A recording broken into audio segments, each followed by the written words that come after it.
les amis. Merci de me donner la parole et surtout merci pour ce que vous faites depuis 2013. Ce que vous faites, c'est un combat idéologique fondamental, la contre-offensive contre la décadence de mai 68. Vous faites un travail qui est génial, les ateliers Vigigender que j'ai suivis, les discussions dans les bus pour aller à la manif comme celle du 16 octobre où on était tous ensemble. Et effectivement, votre travail est fondamental. Donc continuez à faire ce que vous faites, continuez à être transpartisan. Moi, je suis ravi de parler devant des gens de l'UMP. C'est un des rares moments où ils veulent bien échanger avec nous, donc on en profite.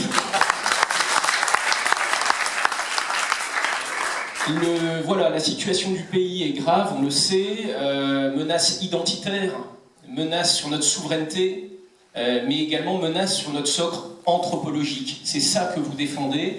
Ce socle anthropologique est attaqué et au Front National, on est bien conscient que c'est quelque chose d'essentiel. Le Front National, depuis sa fondation, défend une vision traditionnelle de la famille, une politique familiale ambitieuse. Et donc Gilbert Collard et Louis Alliot ont voulu donner de la visibilité à cet engagement en créant le Cercle Fraternité. Ce cercle, c'est un cercle de réflexion qui, contrairement à Sens Commun, n'a pas besoin de peser par rapport à des jupéistes, à NKM, à des UDI, ça fait quand même beaucoup de monde face à vous, au sein de LR et de ses alliés. Nous, 100% des cadres en bureau politique ont voté à l'unanimité pour l'abrogation de la loi Taubira, 100% des gens sur le terrain, Gérard Prato, ici présent, notre secrétaire départemental, peut en attester. C'est même pas un sujet dont on parle, on veut tous l'abrogation, et c'est évidemment dans le programme, dans les 144 engagements de Marine Le Pen. On a une convergence de vues philosophique qui est à peu près totale avec vous, et une unanimité dans nos rangs, c'est ça qui fait notre force. Et c'est pour ça que ce cercle, on le décline dans un maximum de départements, c'est un cercle récent, on a créé un cercle dans l'Hérault, un cercle dans le Gard, avec des événements, notamment sur la théorie du genre, et on est ravis de pouvoir travailler avec vous. Ce cercle a pour but, donc d'une, de donner de la visibilité à ce positionnement unanime du Front National pour défendre la famille.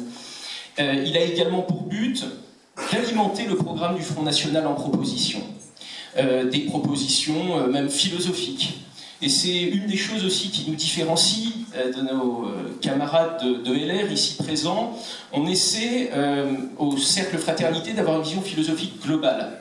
Pour nous, on ne peut pas être ultralibéral en économie, on ne peut pas être européiste et en même temps conservateur sur la famille.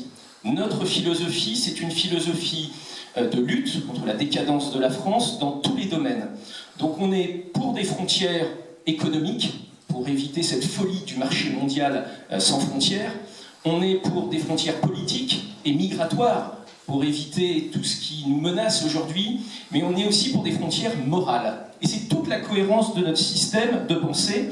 On ne peut pas être pour le marché et la concurrence sauvage, l'ouverture totale des frontières, les traités de libre-échange et la Commission européenne, et en même temps défendre la famille. Pour nous, c'est antinomique. Et donc, on essaie de porter ce message, et dans l'Hérault, on le fait d'autant plus facilement qu'on a, alors il n'est pas du tout au Front National, on a Jean-Claude Michéa, que beaucoup d'entre vous devraient lire, qui justement a bien expliqué, c'est un philosophe de Montpellier que j'ai eu l'occasion de rencontrer, que justement le libéralisme, c'est une philosophie d'ensemble que l'on doit affronter dans toutes ses composantes. C'est ce que nous, on fait au Front National, et avec le Cercle Fraternité. Donc, dans les engagements, les collègues qui prendront la parole tout à l'heure le diront, beaucoup de choses que vous réclamez à la Manif pour tous et dans les 144 engagements de Marine Le Pen, que tout le monde a signé, 100% des cadres, on est d'accord là-dessus. Quand vous parliez tout à l'heure évidemment de l'abrogation de la loi Taubira, la lutte sans concession contre la marchandisation des corps, contre la PMA, contre la GPA, vous parliez de l'impôt à la source. On s'est prévu dans les engagements de l'abolir. La politique nataliste, et c'est une des différences avec vous, messieurs les Républicains, c'est que la politique nataliste, elle a pour but de relancer la natalité française en France et pas de servir de pompe aspirante à l'immigration de peuplement. Maurice Allais l'a dit exactement dans ces termes-là, à l'époque où il écrivait et où il était de ce monde. Donc bien évidemment, toute la politique familiale doit se faire avec une préférence nationale, sinon l'objectif sera complètement raté et sera même contre-productif.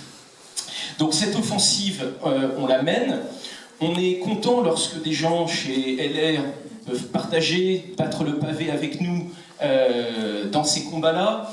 Et tous, ce soir, malgré nos différences, et on en parlera autour d'un verre, je le sais, avec M. Abou ou Mme Fabre, il y a quelque chose dont on doit prendre conscience. On est tous ici, sans exception, face à un ennemi, à un danger gigantesque. Une espèce de monstre libéral-libertaire qui, lui, pour le coup, est cohérent. Il est ultra-libéral en économie, ultra-libéral en mœurs. Il veut renforcer le mariage homosexuel en rendant possible la PMA en France, en facilitant la GPA avant de la rendre légale totalement en France. C'est M. Macron. M. Macron, c'est pour chacun d'entre nous ici ce soir le grand sujet d'inquiétude que l'on devait avoir. Il y a un vrai danger, malheureusement, cette créature marketing est en train de s'installer dans le paysage politique pour notre plus grande inquiétude. Grande menace pour la famille, grande menace pour le respect de la nature humaine, grande menace en termes de marchandisation de la société, de dislocation de la société. Sur cette question-là, c'est vraiment un adversaire fondamental. Et croyez-moi, je sais qu'il peut y avoir des ambiguïtés chez certains LR, par rapport au positionnement de Macron, ce que Fillon a dit récemment encore, pas plus tard que ce matin, par rapport à Valls ou par rapport à Macron, est inquiétant. Nous, au Cercle Fraternité au Front National, bien évidemment que jamais nous n'appellerons à voter pour Macron. Je ne suis pas certain que d'autres représentants de LR soient capables de prendre cet engagement ici ce soir. Évidemment, jamais nous n'appellerons à voter pour Macron. C'est un ennemi de la famille, c'est un ennemi même de la France.